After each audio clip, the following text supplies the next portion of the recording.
Look at these images carefully, because nothing is as it seems. At first glance, you might think this is an unimportant small river. It seems like a calm and peaceful place, the ideal spot to rest and relax after a hard day's work. However, here hides a terrible secret. This is the river that the KGB, the Soviet intelligence service, chose to dump the ashes of the most important leaders of the Third Reich. For decades, the truth remained hidden, and today, few know this information. That's why today, in this new episode of Military History, we will tell you everything about the death of the main Nazi leaders.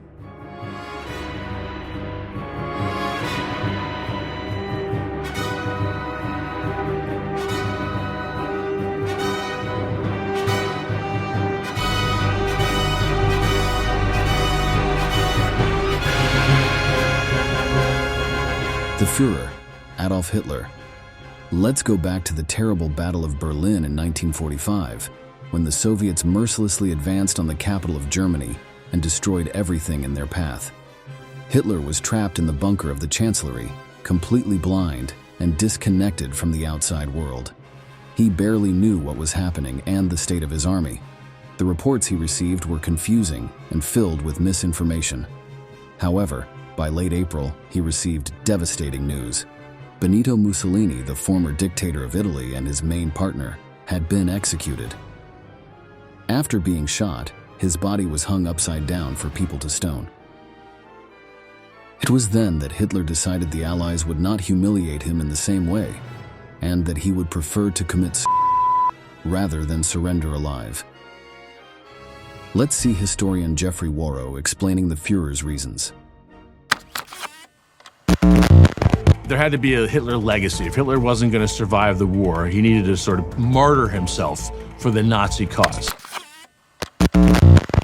Before killing himself, he arranged his will and married Eva Braun, his longtime partner, in a small and gloomy ceremony.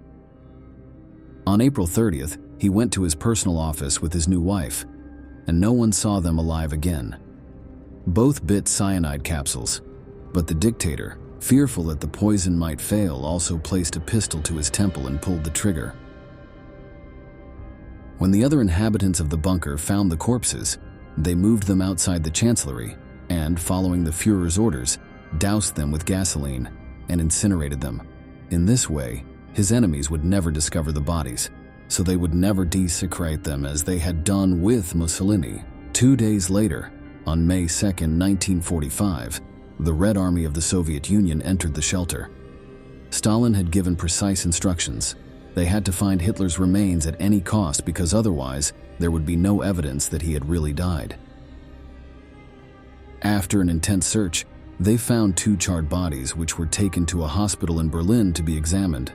To dispel all doubts, they also traced Käthe Häusermann, Hitler's dentist's assistant, as the woman had X-rays of the Führer's teeth.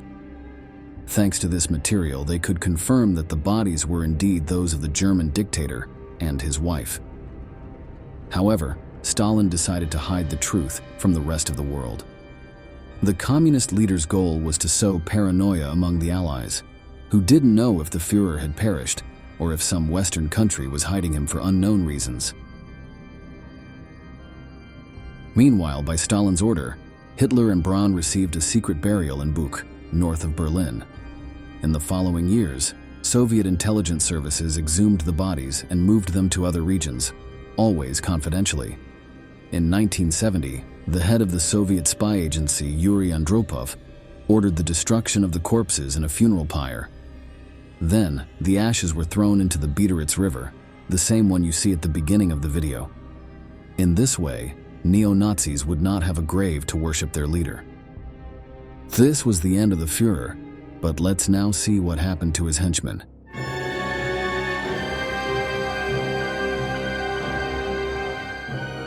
The Minister of Propaganda, Joseph Goebbels. This death is probably one of the most eerie in the history of Nazism.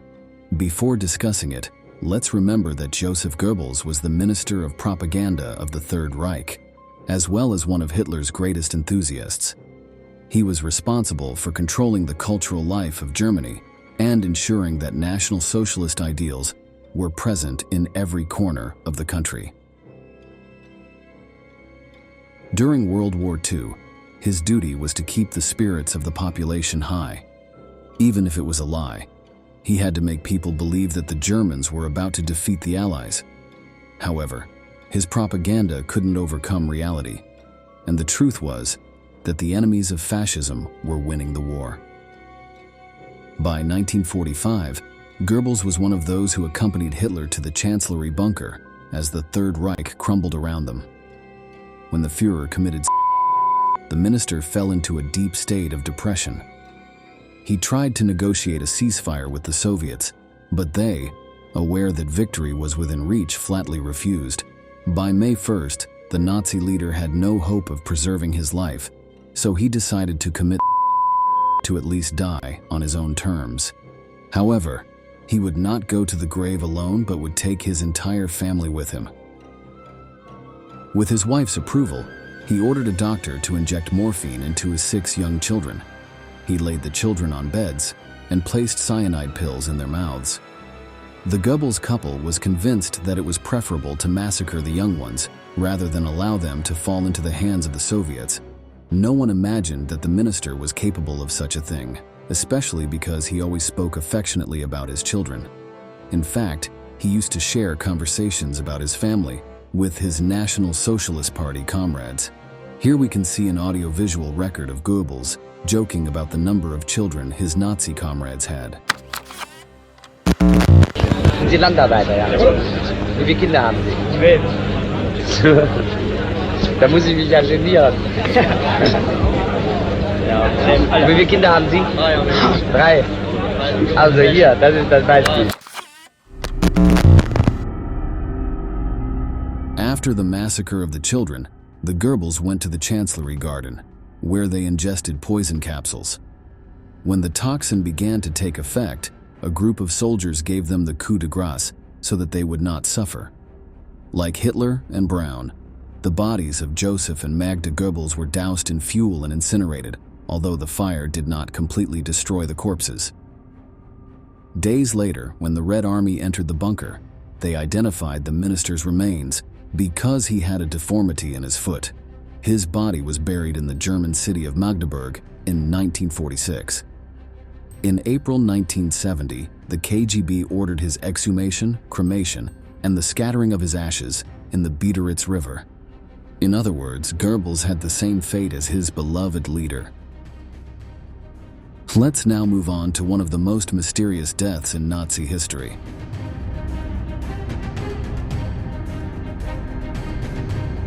The Führer's secretary, Martin Bormann. For years, experts debated the truth of what happened, and only recently did they reach a conclusion. During the Nazi dictatorship, Martin Bormann was Hitler's private secretary and one of the most powerful men in the Third Reich.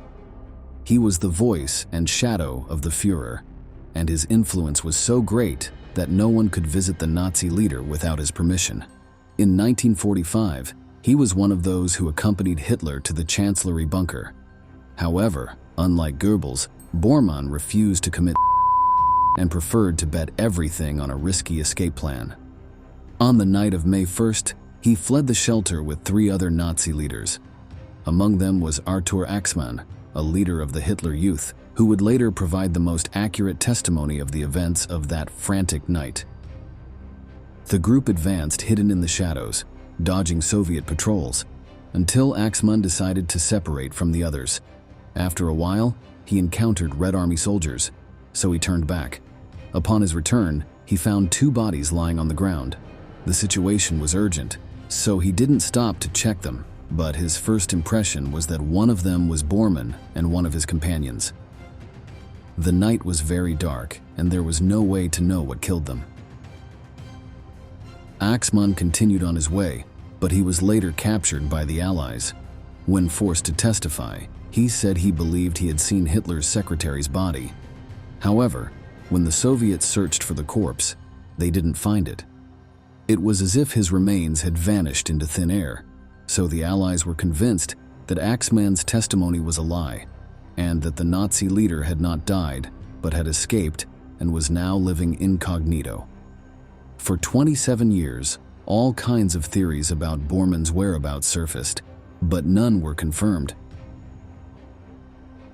The mystery was only resolved in 1972, when a construction team was excavating at Leaders Station in West Berlin. Right where Axmann claimed he saw the bodies, they found the remains of 2 corpses. Forensic studies revealed that they had committed ingesting cyanide, and one of the skulls matched Borman's. The secretary, seeing himself surrounded by the Red Army, had decided to take his own life. As no one recognized him, he was left out in the open and buried without any ceremony. After the body was discovered in 1972, it remained in custody of the German government for over 20 years. Then, in 1999, Borman's body was cremated, and his ashes were scattered in the Baltic Sea.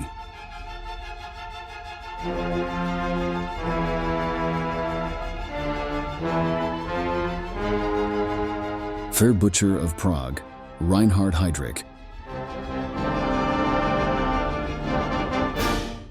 One of the most spectacular and cinematic deaths of Nazism was that of Reinhard Heydrich, one of the main figures responsible for the Holocaust, as well as the governor of the Protectorate of Bohemia and Moravia, which encompasses territories of the present-day Czech Republic. This man was ruthless and methodical, capable of anything to achieve his goals. Hitler considered him one of his best soldiers and dubbed him the man with the iron heart in reference to his bravery. However, he was also known as the Butcher of Prague because he executed 550 suspected members of the anti-Nazi resistance in that city. In 1942, the British Army decided to take action and eliminate Heydrich. For this, they employed 2 Czech soldiers, Josef Gabčík and Jan Kubis, who were willing to sacrifice themselves to assassinate the governor of Bohemia and Moravia. On the hot morning of May 27, 1942, Operation Anthropoid was set in motion. The butcher was extremely stubborn and had an unalterable morning routine, which involved driving through the city of Prague in his car following the same route. At one point, when the car slowed down to take a turn, Gabčík, who had been following him, attempted to shoot him with his machine gun, but the weapon jammed and did not fire. That's when Kubis threw a grenade that landed near the rear wheels of the car. The vehicle exploded, but Heydrich did not die. He got out of the car holding a pistol, injured and staggering. The assassins escaped, and the Nazi leader collapsed on the ground, unconscious, so he had to be hospitalized. The injuries were extremely severe. Shrapnel from the grenade and pieces of the car seat had embedded in his diaphragm, spleen, and lungs. Infection took hold of his body, and after a few days of indescribable pain, he passed away. When Hitler learned of the tragic news, he ordered the body to be transported to Berlin, where he was buried in the Reich Chancellery with all the honors of a national hero. Thousands of people attended the funeral, which was accompanied by music by Richard Wagner. Let's see some images of this important event, where Hitler is seen laying flowers on the coffin.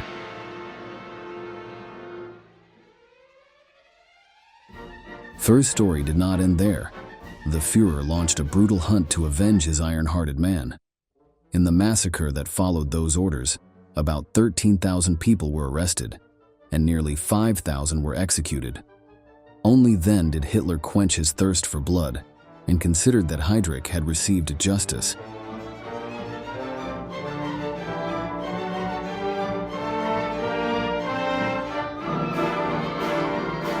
The successor of Hitler, Hermann Göring. Now let's see what happened to Hermann Göring, one of the most important members of the National Socialist Party. He was feared and respected alike because in World War I, he proved to be one of Germany's best airplane pilots. The Führer considered him one of his most loyal men, to the point that in 1939, he designated him as his successor in case something happened to him. In World War II, Göring held the position of Commander-in-Chief of the Luftwaffe, the Third Reich's Air Force. Just when it seemed he was at the peak of his career, he fell from grace. The reason is simple. His skills as a military strategist were extremely poor. Because of him, Germany lost significant battles, so Hitler decided to remove him from command. When the war was coming to an end, he surrendered to the United States Army. Immediately, the former Luftwaffe commander was placed in custody. In 1945, during the Nuremberg trials, he was charged with war crimes, theft, enslavement of civilians, torture, and murder of political opponents. As expected, Göring claimed he was not responsible for any of these crimes and that he had no knowledge of concentration camps. Of course, the judges didn't believe his excuses and sentenced him to die by hanging. Let's see the moment when the court communicated its decision. Herman Wilhelm Göring, on the counts of the indictment on which you have been convicted, the tribunal sentences you to death by hanging. Then came one of the most controversial events of those times. The leader was locked in a cell, where he was watched day and night by guards and examined constantly by the prison medical team. However, he managed to get someone to give him a cyanide pill.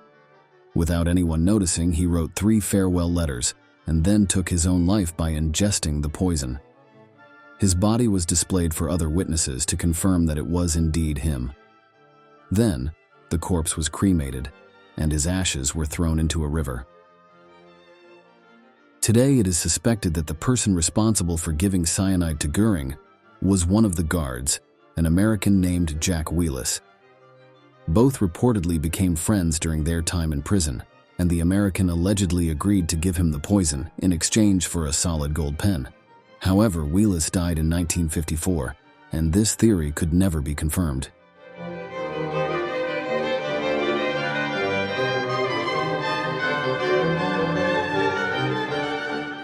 The leader of the SS, Heinrich Himmler.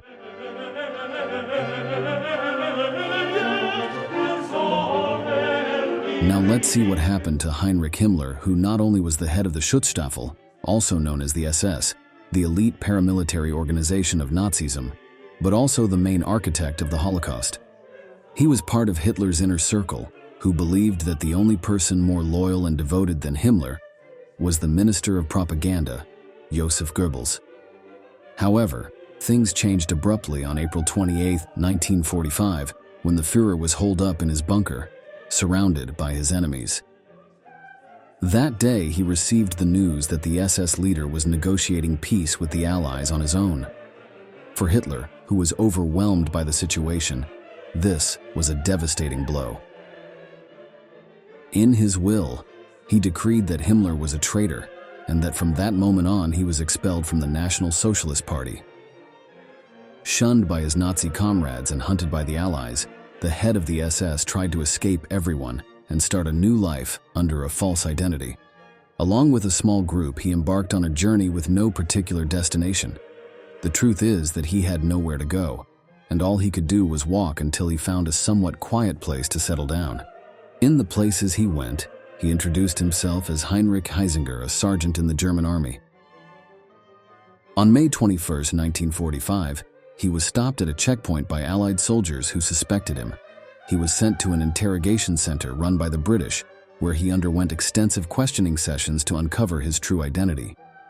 Finally, seeing that he had no way out and that sooner or later the truth would come out, the Nazi leader admitted who he was. Next, the SS leader was sent to a military barracks to be examined by a doctor. When the doctor tried to examine the inside of his mouth, Himmler refused to open it and turned his head to the side. Although they tried to stop him, it was already too late. He had bitten a cyanide capsule. He fell to the ground and writhed in pain from the poison. 15 minutes later, he was dead. His body was buried in an unmarked grave in the German city of Lüneburg. To this day, his exact location is unknown. As you can see, these great leaders of Nazism died in terrible circumstances, although it would have been preferable for them to be judged according to the law and receive a fitting sentence. The truth is they got what they deserved. As they disappeared, so did the Third Reich, which has gone down in history as one of humanity's greatest tragedies. We've reached the end of the video. Please leave your comment in the box below and don't forget to subscribe to our channel. to learn about many more military events that left their mark on history.